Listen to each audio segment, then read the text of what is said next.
Sir, ये drone और surveillance के खिलाफ आप पहले ही बोल चुके हैं, लेकिन क्या प्रॉब्लम है इसके चलते आप आपत्ति उठा रहे हैं कि ड्रोन्स नहीं होना चाहिए, प्राइवेसी को वो वायलेट करता है और जो है सही इलीगल है। क्यों ऐसा सोचते हैं आप? नेशनल सिक्योरिटी के लिहाज से भी सोचते हैं? मैंने जुलाई 2020 में पिछले साल डीजीसीए को एक लेटर लिखा था जिसमें मैंने इस बात का डिमांड किया था कि ड्रोन की जो इस्तेमाल है वो फेशियल रिकग्निशन के लिए और दूसरे जो पुलिसिंग के लिए इसको इस्तेमाल की इजाज़त ना दे डीजीसीए। क्यों ना दे? क्योंकि एक तो सुप्रीम कोर्ट का पुट्टुस्वामी का जजमेंट का वायलेशन है राइट टू प्राइवेसी का। दूसरा ये है कि हमारे देश में प्राइवेसी प्रोटेक्शन लॉ नहीं है। तीसरा ये है कि यूपी गवर्नमेंट जो टेंडर कॉल की वो कहती है कि प्रोटेस्ट को भी आप देखेंगे, यानी प्रोटेस्ट निकालेंगे तो भी आप उस पर निकालेंगे, उसको रिकॉर्ड करेंगे। और ऑलरेडी फेशियल रिकग्निशन ऐप तो वो भी सुप्रीम कोर्ट जजमेंट का वायलेशन है। और फिर आप कह रही यूपी सरकार टेंडर में कहती है कि लोग जनता के टेरेस के ऊपर ड्रोन देखेगा, चेक करेगा। अरे भाई, आप कौन होते मेरे टेरेस पे आके देखने के लिए? क्यों देखेंगे टेरेस पे आके? अब आप कल बोलेंगे मेरे टॉयलेट में आएंगे आप। तो ये सब बिल्कुल संविधान के खिलाफ है, सुप्रीम कोर्ट की जजमेंट पुट्टुस्वामी के खिलाफ है। और अगर आप रिकॉर्ड भी करेंगे तो किस लिए रिकॉर्ड करेंगे? कितने दिन तक आपके पास रहेगा? कि हमारे पास डेटा प्रोटेक्शन लॉ भारत में अभी तक नहीं आया। तो इसलिए ये आप एक पुलिस स्टेट बनाने के लिए सब काम कर रहे हैं। लेकिन ये भी बात हो सकती है सर कि सिक्योरिटी को लेकर के काफी चौकस रहने की जरूरत है और उसके तहत ही, उसके चलते ही इस प्रकार का सर्वेलेंस। हाँ, तो आप अगर आप सिक्योरिटी की बात कर रहे हैं तो भारत में प्राइवेसी प्रोटेक्शन लॉ बनाइए, डेटा प्रोटेक्शन लॉ लाइए, उसके बाद ये सब चीज़ें करिए। आप मेरी प्राइवेसी को, आप मेरे डेटा को आप मिसयूज़ भी कर सकते हैं। आप मेरे डेमोक्रेटिक जो फंडामेंटल राइट है आप उसको भी ख़त्म कर सकते हैं। तो सुप्रीम कोर्ट का जजमेंट को फॉलो करने क्यों नहीं करना चाहते? पुट्टुस्वामी के जजमेंट को फॉलो करिए ना, कौन रोक रहा है आपको? फॉलो करिए। अभी उत्तर प्रदेश सरकार टेंडर बुला रही है तो उसके पीछे मकसद क्या देख रहे हैं? उसके पीछे मकसद वो तो ऑन पेपर ये कह रहे हैं कि प्रोटेस्ट होगा और अगर कोई अनस्क्रूपुलस एलिमेंट्स होंगे। अब भाई, आपको डिसाइड करने वाले कौन होंगे? अनस्क्रूपुलस कौन है? प्रोटेस्ट को आप क्यों करेंगे? प्रोटेस्ट तो सुप्रीम कोर्ट के जजमेंट है, संविधान में मुझे राइट टू डिसेंट का एक फंडामेंटल राइट है। आप इस देश में डेटा प्रोटेक्शन लॉ क्यों नहीं बनाते? आप भारत में प्राइवेसी प्रोटेक्शन लॉ क्यों नहीं बनाते? और क्यों आप पुट्टुस्वामी जजमेंट जो कह रहा है उसके खिलाफ ये क्यों काम कर रहे हैं आप?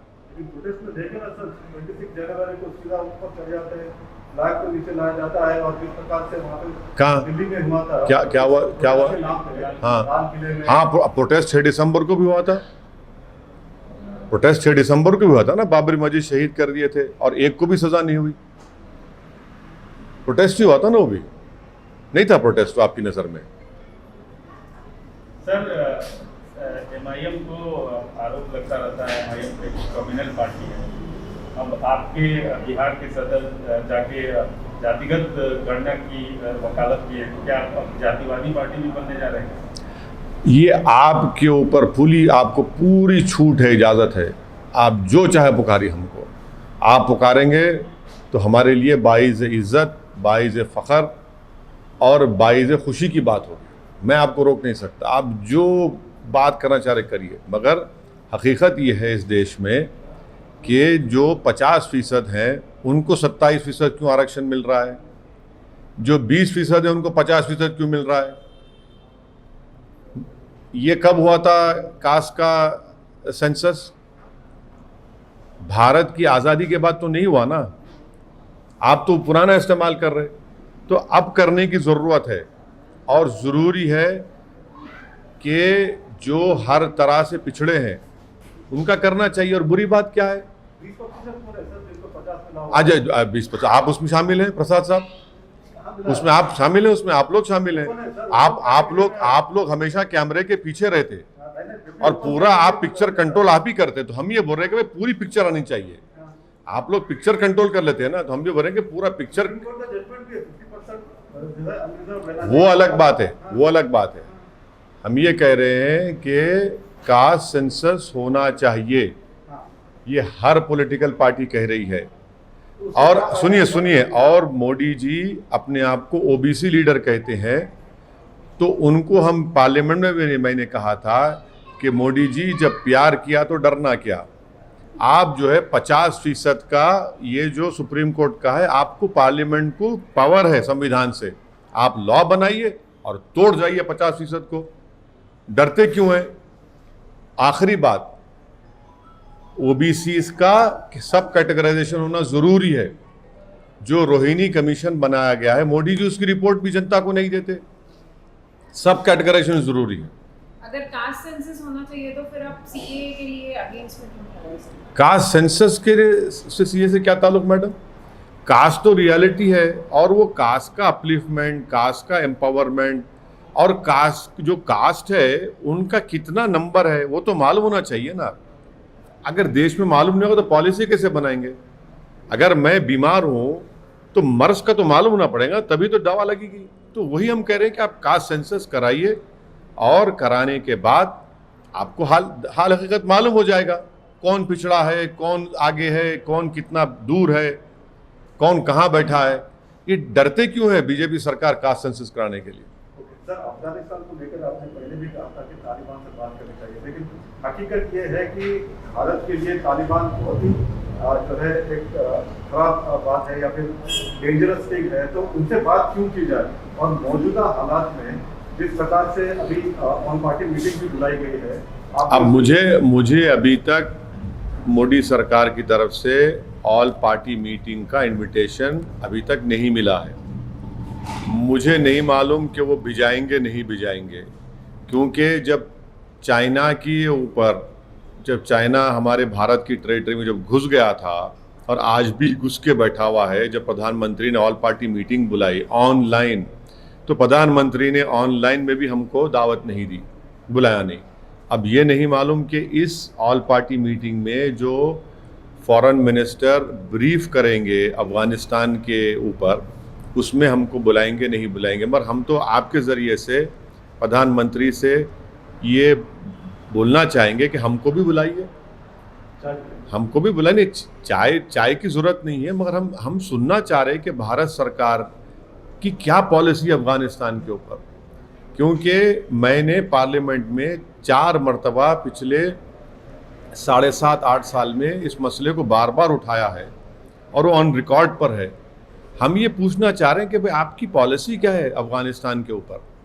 तो हम उम्मीद करते हैं कि government of India AIMIM party को भी इस ऑल पार्टी मीटिंग में इनवाइट करेगी। लेकिन तालिबान को लेकर के आपका क्या रवैया है सर? अरे मैं आपसे कह रहा हूँ ना भाई, सुनिए प्रसाद साहब, जैसे कि जैसे मोहम्मद है, ISI है, सभी लोग सक्रिय हो जाएंगे और अपने लिए काफी खतरनाक। प्रसाद साहब, आप तो मेरे मुंह के अल्फाज छीन लिए। यही तो हम सुनना चाह रहे प्रधानमंत्री से, यही तो मोदी सरकार को बोलना पड़ेगा कि बीजेपी की गवर्नमेंट भारत में है, उनकी पॉलिसी क्या है इसके ऊपर, वो बताए ना। वही नहीं पूछना चाह रहे। भारत का प्रधानमंत्री तो मैं नहीं हूं ना। ये सवाल आपका बहुत सही है, ये भारत के प्रधानमंत्री और उनके सरकार को ये सवाल का जवाब देना पड़ेगा। आपके सवाल बड़े बुनियादी हैं। नहीं, अरे भाई मैं प्रधानमंत्री तो मैं नहीं हूं ना। अरे देखिए, तालिबान के बारे में बोलिए कि वो टेररिस्ट ऑर्गेनाइजेशन है या नहीं। भारत सरकार की पॉलिसी क्या हम सुनना चाह रहे हैं। जहां तक तालिबान के लीडरशिप जो है, उसमें से जो टॉप 10 में से कई लोगों को यूनाइटेड नेशन ने अपने रेजोल्यूशन से उनको टेररिस्ट करार दिया है। अब उनको डिडेजिग्नेट करना पड़ेगा। तो भारत सरकार अगर आएगा तो करेगी नहीं करेगी, मेरा सवाल आपसे, क्योंकि आप मोदी सरकार की तर्जुमानी कर रहे हैं। अरे बात तो सही है ना प्रसाद साहब, आप जब कह रहे हैं तो हम तो वही पूछना चाह रहे हैं। ये तालिबान के कई लीडर्स जो है उनके ऊपर यूनाइटेड नेशन के सैंक्शंस है, उनको डिडेजिग्नेट करना पड़ेगा। तो क्या चीन करेगा? भारत तो सिक्योरिटी काउंसिल का भी फिल वक्त चेयरमैन है। और फिर सुनिए, दोहा में हमने उनसे एक हेलो हाय किया, पूरी तरह नहीं किया। 2020 में हमने एक अनऑफिशियल एजेंसी से उनसे बातचीत की। यही तो हम जानना चाह रहे कि आपकी क्या पॉलिसी है। प्रधानमंत्री ने, सुनिए, प्रधानमंत्री ने काबुल जाकर आपके चैनल पर दिखाया गया कि गनी के साथ आपने पार्लियामेंट का उद्घाटन किया और भारत के प्रधानमंत्री ने स्पीच भी दी। वो पार्लियामेंट में क्या होगा? 700 करोड़ की पार्लियामेंट है। $3 बिलियन का इन्वेस्टमेंट हमने रिकंस्ट्रक्शन में किया अफगानिस्तान में। वो $3 बिलियन का क्या है? क्या हुआ? क्या देश जाना नहीं चाहेगा? सलामा डैम हमने बनाया, वहाँ के बच्चों को स्कॉलरशिप दी, छाबार पोर्ट का मामला है। ये तो सब सुनना पड़ेगा ना, उनसे ही सुनेंगे। लेकिन आप मेंबर ऑफ पार्लियामेंट है, आपके ऊपर राय रखते हैं। हाँ, बोल दिया ना, मेरी राय बोल दिया हूँ मैं आपको। नहीं, आपकी राय बोलिए। क्या आप अपनी राय, अपनी, अरे अपनी, आप क्या चाहते हैं? असदुद्दीन ओवैसी ही था जिसने 2013 से ये कह रहा था ये बात को। आप लोग सुनने तैयारी नहीं थे। आप लोग आप लोग इतने विज्ञान है, इतने आप लोग विजडम आप में कि आप सुनने तैयार नहीं थे। आप तो हंसी उड़ाते थे, आप तो मजाक उड़ाते थे मेरा पार्लियामेंट में, आप तो मुझे गाली देते थे। अब देखिए, अब इसका कौन जवाब देगा? अच्छा, मोदी जी इतना अमेरिका के करीब हो गए थे, वही अमेरिका सब बंद बना के भाग गया। हमारे 4 कॉन्सुलेट थे, क्यों बंद हो गए बताइए? एक एम्बेसी के साथ कौन जिम्मेदार है उसका? क्यों नहीं हमने जाने से पहले एयरपोर्ट में एक रूम क्यों नहीं लिया हमने, जो दूसरे सरकारें कर रही हैं? यही तो सवालात हैं जिसका जवाब हम चाहते हैं प्रधानमंत्री से। वो प्रधानमंत्री है ना, उनको बताना पड़ेगा देश को कि $3 बिलियन भारत का पैसा वहां पर सर्व करने के बाद ये सब क्या हुआ। आप कह रहे हैं कि आपने पहले सरकार को बताया था कि हमको बातचीत करनी चाहिए इसके नहीं, मैंने सुनिए, किस तरह से सुनिए, मैंने पार्लियामेंट में ये सवाल उठाया था कि क्या आप ये करेंगे, आपकी पॉलिसी क्या है? आपने जवाब नहीं दिया। मैंने आपको बाखबर किया, मैंने आपको कॉशन किया, तो आप सुनने तैयार नहीं थे। आज वो हकीकत बन चुकी है ना। तो इसमें आपका प्रॉब्लम क्या है आपके चैनल का, कि आप ये चाह रहे हैं कि रात के 9 बजे बैठकर ओवैसी ये वो मैं होने नहीं दूंगा। आप ये नहीं, सुनिए, आप ये पूछिए कि ओवैसी ने पार्लियामेंट में कहा था नहीं कहा था, बताइए आपने क्या किया? ओवैसी ने कहा था कि आप क्या कर रहे हैं, आप उसका जवाब नहीं देते। ओवैसी ये बोल रहा है कि भाई $3 बिलियन आप भारत का पैसा वहां पर खर्चा किए। अब उस पार्लियामेंट में कौन बैठेगा? वो सलामा डैम का क्या होगा? वो जो बच्चों को हमने स्कॉलरशिप पे बुलाया था, ये सब क्या हुआ? इसका नतीजा क्या निकला? भारत को उनसे डरना चाहिए या फिर क्या करना चाहिए? देखिए, भारत सरकार ये बखूबी जानती है, असदुद्दीन ओवैसी भी जानता है कि जितने तालिबान के लीडर्स हैं अभी, उसमें से बहुत से ज़्यादा पर यूनाइटेड नेशन ने उनको एज अ टेररिस्ट डिक्लेयर किया है ना। तो फिर आपको ही मानना पड़ेगा, मेरे को ही मानना पड़ेगा ना, यूनाइटेड नेशन का मानना पड़ेगा। मगर हम ये पूछना चाह रहे, आपने 2020 में उनसे मुलाकात की, यही टेररिस्ट से जिसको यूनाइटेड नेशन ने किया। आपने दोहा में उनसे मुलाकात की नहीं की। अब ये हम गवर्नमेंट ऑफ इंडिया ने दोहा में मुलाकात की ना, तो आप ही ने रिपोर्ट किया था। आप भूल जा रहे हैं, आपका चैनल पे आपने दिखाया था बड़ा बड़ा। हम ये सवाल तो हम पूछना चाह रहे हैं। हम तो उम्मीद करेंगे कि मोदी सरकार हमको भी दावत देगी। गो हमारे 2 MP हैं, मगर हम भी थोड़ा सुनना चाह रहे हैं। बुलाइए हमको भी पार्लियामेंट में। हाँ, बोलेंगे नहीं, हम सुनना चाह रहे भाई। वो तो ब्रीफ करेंगे। फॉरेन मिनिस्टर जयशंकर साहब जो है ब्रीफ करेंगे, सुनना चाहेंगे ना, हमको भी सुनाइए। हम भी ट्विंकल ट्विंकल लिटिल स्टार हैं। लेकिन जिस प्रकार से भारत अभी अफगानिस्तान से अपने नागरिकों को, दूसरों को लेके आ रहा है, बहुत अच्छा कर रहे हैं, क्या प्रशंसनीय, बहुत अच्छा कर रहे हैं, बहुत ज़रूरी है, वो लेके आना चाहिए उनको। मगर हम तो ये सोच रहे थे कि वहाँ पर एयरपोर्ट पे हम एक हिस्सा, एक एयरपोर्ट का, जैसा दूसरे एम्बेसीज ने एयरपोर्ट में एक रूम लेकर वहाँ पर अपना झंडा लगाया अपनी कंट्री का, हम भी लगाना चाहिए था हमको, क्योंकि एयरपोर्ट अमेरिका के कंट्रोल में है। अभी भी अगर हमारे कोई नागरिक हैं तो उनको बिल्कुल निकालना चाहिए। अब एक बात या आप लोग भूल रहे हैं, जिस जगह से हम यहाँ बैठकर इंटरव्यू कर रहे हैं, यहाँ का इंजीनियर को टेररिस्ट ने मार दिया था। हमारा इंजीनियर मारा गया आंध्रा का, तेलंगाना आंध्रा का, जाने दी गई हैं। तो यही तो हम सवाल पूछना चाह रहे हैं उनसे, आप जवाब ही नहीं हम सुनना चाह रहे। आप मुझे प्रधानमंत्री बना दे रहे, ये तो गलत बात है ना। मैं तो सत्ता में नहीं हूं, मेरे सवालात करना मेरा काम, मेरा डेमोक्रेटिक राइट है। मगर आपको इतनी तकलीफ क्यों हो रही है बताइए ये सवालात से? 3 बिलियन आपका भी पैसा है ना उसमें।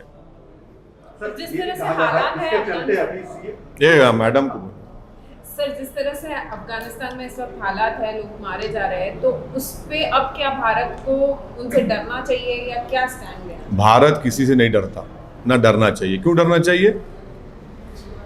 क्यों डरना चाहिए हमको? मुल्क है, हमें कंट्री है, डरने की क्या बात है? चीन और पाकिस्तान एक हो गए। अरे भाई डरने की क्या बात है? कोई हो जाए, एक हो जाए, हम अगर हम एक हो गए तो 100 एक हो जाए, क्या करेंगे? डरने की बात नहीं है। ये बात बिल्कुल सही है कि तालिबान पाकिस्तान से बहुत करीब है, इससे कोई डिनाई नहीं कर सकता। तालिबान पाकिस्तान से बहुत करीब है, कौन डिनाई करेगा इसको? सब कुछ सारी दुनिया के हर सिक्योरिटी एक्सपर्ट्स कह रहे हैं। तो ये हम सुनना चाह रहे कि फॉरेन मिनिस्टर साहब क्या ब्रीफ करेंगे अगर हमको बुलाए, नहीं तो फिर आपसे सुन लेंगे। Hardeep Singh Puri has said that Afghanistan crisis shows why CAA is needed. Then make it. They should have made it religious neutral. Simple as that. I had said in my speech in the parliament that strategically this was a wrong step to be taken by the government, wherein you have made it on the basis of religion. Had it been religious neutral, people who have helped us, they would have easily been able to come to India. But you have made it on the basis of religion, which again is a violation of right to equality. Who stopped you from making it religious neutral? I had raised the issue of Hazaras, Tajiks, Uzbeks, Turkiman. In my speech I have raised it. No, you act in haste and you want to repent in leisure, you do it. But this is what I had said. Who stopped you from making it religious neutral? So you have been telling that there must be talks between the Taliban and UPC. No, I have been saying what the government is doing based on what has been said by strategic security experts, based on my readings of eminent journalists who are right now who are responsible for writing in our national newspapers, who have great respect for. Every security expert was saying this. So don't make Asauddin Owaisi some kind of like expert. I have been reading these people, following them, and what they have said many years ago has been proven right now. Has been proven right now. The UP CM has told that people are shamelessly supporting Taliban. There, as far as AIMIM is concerned, we are not supporting anyone. We have raised questions because we are concerned about what will happen in Afghanistan. How the UP CM should read history. He should know that the aircraft which was hijacked landed in Khandar.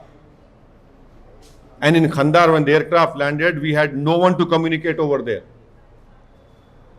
The UP CM should also know that as of now, security experts have said that Al-Qaeda, Daesh are right now moved their recruitment centers from Iraq and Syria into Afghanistan. Jaish-e-Mohammed is now embedded in Helmand province. The UP CM should answer this question, that how is it that after spending $3 billion, what is the net result? He can use to communalize each and everything, but these are pertinent questions which either he fails to understand them, or he has no answer to the questions which I am posing. Sir Kalyan Singh ji के बारे में हाँ, बहुत वहाँ पे roads उनके नाम पे उनके नाम पे अयोध्या में हाँ, बहुत दिन से बीमार थे बेचारे, इंतकाल हो गया उनका। उनके नाम पे अयोध्या में राम मंदिर के रास्ते का रोड का नामकरण अरे बहुत दिन से बीमार थे भाई, इंतकाल हो गया बेचारे, इंतकाल हो गया, बीमार थे ना बहुत दिन से। अच्छा वो नहीं पूछ रहे आप भारत के तिरंगे के बारे में?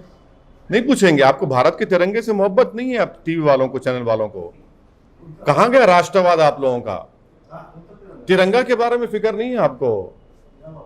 नहीं देखे आप लोग वही देखते हैं जो आपको आप दिखाना चाहते। हम वो देखते हैं जो आप नहीं देखते, जो देश को हम दिखाना चाहते। बोलिए सर, क्या नहीं हो गया। अब आप नहीं देखे तो क्या करेंगे? आप देख लेते तो हमसे पूछते। रोड का नामकरण कल्याण सिंह, हाँ रोड का नामकरण कल्याण सिंह के नाम पे हो रहा है। अरे भाई क्या क्या नाम बदल दिए, इलाहाबाद का नाम प्रयागराज करे। आप भी तो इलाहाबाद से आते हैं मेरे भाई। गंगा के पानी के ऊपर लाशें तीर रही थी, नाम बदलने से क्या किसी को ऑक्सीजन मिल गया? गंगा के किनारे लाशों पर कुत्ते खा रहे थे, नाम बदलने से कुछ हो गया? जलाने के लिए लकड़ी नहीं थी कोविड सेकेंड वेव में, तो नाम बदलने से नौकरी मिल गई। 37 लाख यूपी के अनएम्प्लॉयमेंट पोर्टल पे बेरोजगार नौजवान के नाम है और इनको नाम बदलने की फिक्र है। अरे नाम से ज्यादा काम करिए ना, गवर्नेंस करिए। महिलाओं पे जुल्म होते रहता है। सर, उत्तर प्रदेश पे आप अपने पत्ते नहीं खोल। हाँ? उत्तर प्रदेश का चुनाव सर पे है और आप अपने पत्ते अभी तक आपको हम बहुत सी बातें इन कॉन्फिडेंस में बता चुके हैं सर, क्या और हमको उम्मीद है कि आप उसको अपने दिल में रखेंगे। सर तिरंगे के बारे में मालूम कर लिए सर? हाँ चलिए, थैंक यू, हो गया मालूम कर लेना। जन गण मन, चलिए।